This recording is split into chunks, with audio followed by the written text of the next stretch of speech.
kind of got lucky because after I caught that A1, an A1 write-up, an A1 115 is the highest charge you can get while incarcerated. A 115 is a write-up, a disciplinary write-up, a RVR, a rules violation report. So I got an A1, the highest you could get. That's murder, attempted murder, serious bodily injury with a weapon. This is an A1 charge, an RVR, a 115, a rules violation report. I got the highest one, but I was kind of lucky. Why was I lucky? Because it got split up. I went straight to the BMU by myself and was just tortured for about 3 weeks, 4 weeks. Couldn't see nobody, could barely get a shot of coffee, just had a floor towel. So I started off horrible. I like to do this in every area of life. Just face it. Just rip that off and let's go. So I just went straight into what was worse than the SHU. So after 3 weeks there, 14 months in the SHU was like a good time after that. Like I said, they took me cuffed from the BMU to the SHU once I got SHU placement. SHU placement, there was only 3 white cells back there. There was 3 white cells.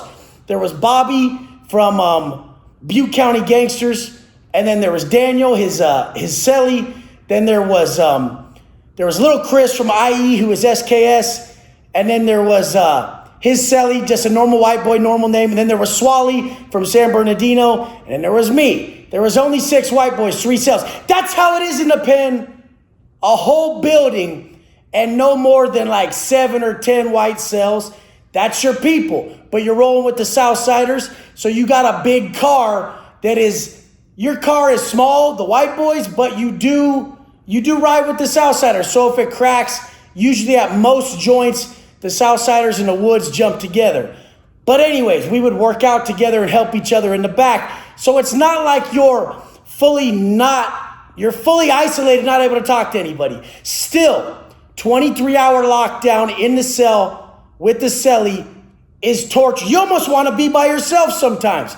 You put in a medical slip for your cellie when he don't even know, so that they just come swoop him and take him to medical and you could have some cell time. That's a trick to get some cell time.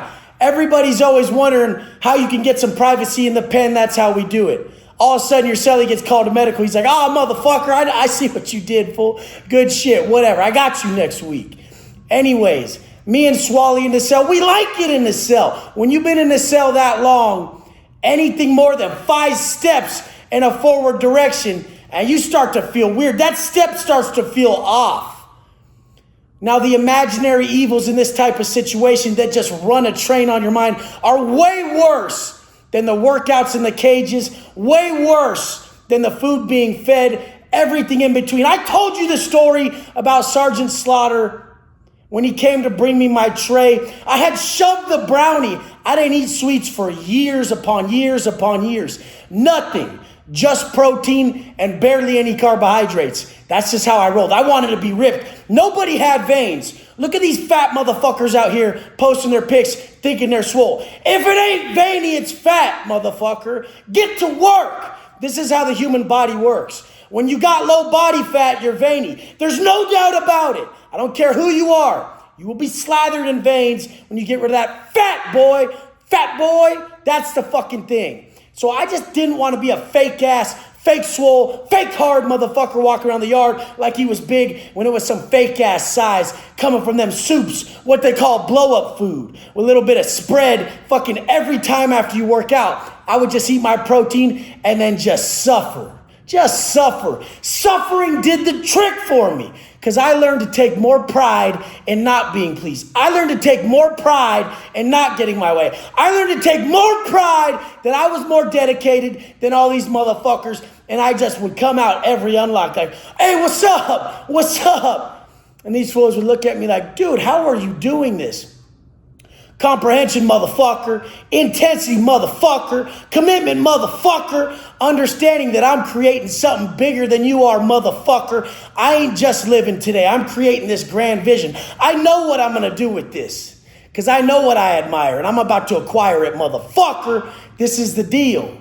So Motherfuckers in there, they like to talk shit because they're fat. So once you start getting ripped, they start saying you're skinny. They start saying you're greyhounded up. They start telling you to try to put on size just because they're hating because they're fat fucking soft ass, fake fucking hard, fake swole motherfuckers.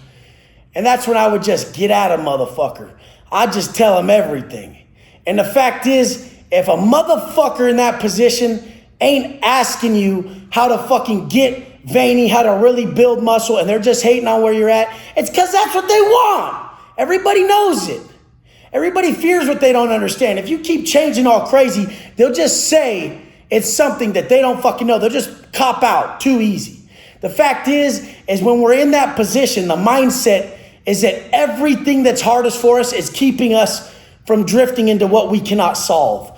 So I kept myself from going outside the gates by restricting my food. I kept myself from going outside the gates by doing intense workouts. I kept myself from going outside those gates by just resonating with topics that I needed to change. Because guess what?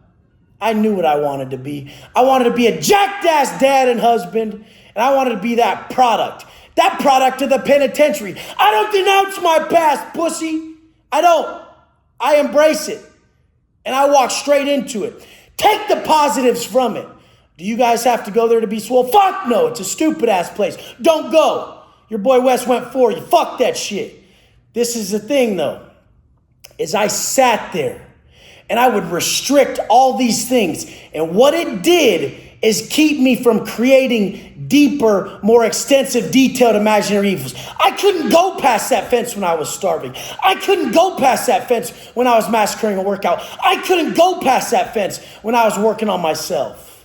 What you guys don't get is if you've got weight to lose, if you've got money to earn, or you got wisdom to obtain, you should not be paying attention to politics, celebrities, or anything else anyone's doing. Because the fact is, until you change your life, you should not point fingers or criticize others. I criticize people all the time, but I got the motherfucking solution for them. So it's constructive. If you ain't got the solution and done it for yourself and plenty others, then you're tripping, motherfucker. Fact is, a lot of people can get themselves into shape, but not a lot of people can coach. Because I can pull it out your heart. I know exactly what to tell you. I do, and I'll hit that pain point. That pain point that your son's looking at you like you're a soft-ass bitch. Why's dad got titties? Why the fuck is dad such a fucking drunk mess bitch? This is the shit that you know is true. Anything you've thought about yourself in that mirror, motherfuckers think about you. So go change what you see in the mirror, because it's all on you. I've never talked shit about something someone can't change. Never talk shit about something that someone can't alter with their own course of action.